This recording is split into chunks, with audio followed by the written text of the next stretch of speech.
Hi mga Mars! Gusto nyo bang matuto o gumawa ng graham bars pang home consumption or pang negosyo? Tara, samahan niyo ako. Ayan, ito mayroon akong isang can na all-purpose cream. Naka-chilled yan mga Mars. Dapat yung i-chill muna bago nyo i-beat.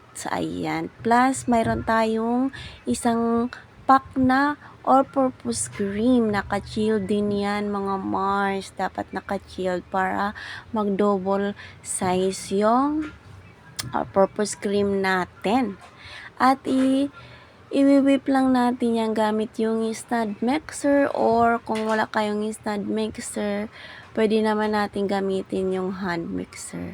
Ayan, pag nabit na natin, nilagyan ko din ng isang can na condensed chocolate milk. Ayan, kahit anong brand, pwedeng pwede. Yung gamit ko dyan, mga Mars, ay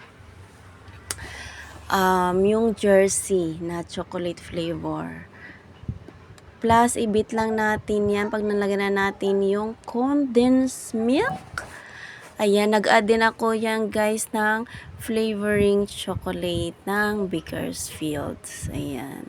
Kung mayroon naman kayo niyan, pero kung wala, pwede naman wala. Ayan, optional lang yan siya mga Marcy. Ayan, at natapos na natin i-whip at nag-double size na. Pwede na natin ilagay dyan sa lagayan ng naka-prepare nating graham bars. Ayan.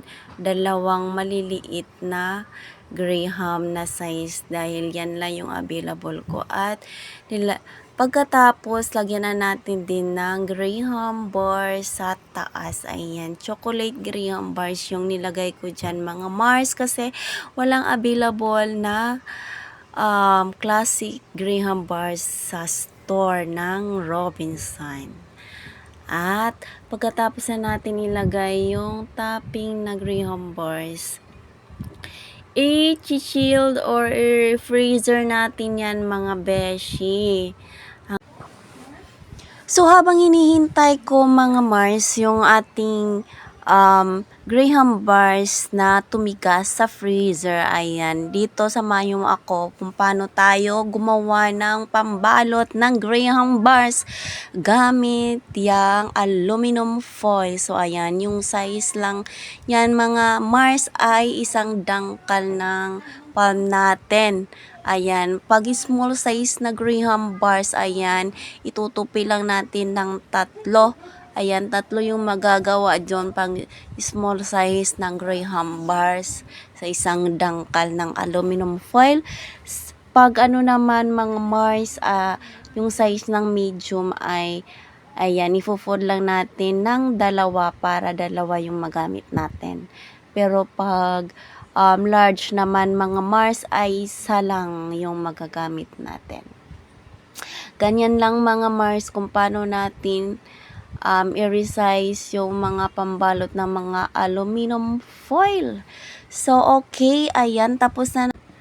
Ayan, after overnight mga Mars, ayan, tumigas na yung graham bars natin sa freezer. Pwede na natin kunin. At kung paano natin matanggal yung graham bars dyan sa plasticware na yan, ayan, kailangan na natin i-press out side by side. So, ayan na yung graham bars natin mga Mars. Ayan, first time kong gumawa niyan. At in-slice ko na nga at trinay ko na nga dyan sa lagayan ng ating foil. O, diba? Nagkamali pa ako dyan guys sa paglagay dahil first time nga, hindi ko alam kung paano natin ilagay sa foil. So, ayan, nakuha ko naman dyan mga Mars kung paano natin ilagay sa foil ng perfect. O, diba? Napaka-easy lang yan siya mga Mars, pero kailangan natin yung bilisan ang pagbalot dahil malulusaw kung matagal kang magbalot. So, kailangan mabilisan lang yan mga Marsi. So, ayan, tapos na nga tayo nagbalot at kailangan din natin tikman to mga Mars dahil first time natin gumawa. Kailangan natin tikman yan kung masarap or hindi, pero masarap naman mga Mars. Ayan, nakalimutan ko na nga yung sarili ko sa kakatikim dyan dahil sobrang sarap niya. At dito naman mga mare, ayan, pinakita ko kung paano ako mag-slice ng ating graham bars gamit yung cutter ng mga dough. Pwede natin yan igamit sa ating pangkat ng ating graham bars para malinis at mabilis. Ayan, dahil nga kailangan natin bilisan yung pagkat at pagbalot ng ating graham bars. Ayan, gamitin natin yung pangkat ng ating dough. O kaya kung wala naman kayong ganun, pwede nyo gamitin yung pang-slice natin ng mga knife. Ayan, pwede din yon. Ayan, binalot ko na dyan natin mga Mars yung ating natitirang graham bars. Ayan, yung small size at saka medium size mga Mars. Ayan. At ayan na nga yung ating mga outcome ng ating graham bars. Ayan, medyo madami-dami yung nagawa natin mga Mars. Ayan, for the first time mga Mars, nakagawa tayo ng graham bars na pwedeng pang home consumption at pang business. Ayan, nag-prepare na ako dyan mga Marcy ng atin pang pictorial. Ayan yung ginagawa ko pag nagpipictorial ako ng mga product ko mga Marcy. Kailangan natin mag-picture para mayroon tayong pang show kung gusto nyo magnegosyo mga besi. Ayan. Thank you so much guys for watching. Sana nagustuhan nyo yung ating pa-video. Ayan, kung gusto nyong maggawa ng graham bars mga Marcy, ayan, pwede nyong gawin yan kung paano ako gumawa. O, diba, napakaganda, napaka-smooth ng ating graham bars. At napakasarap din yan mga Marcy. Thank you so much. Have a blessed day.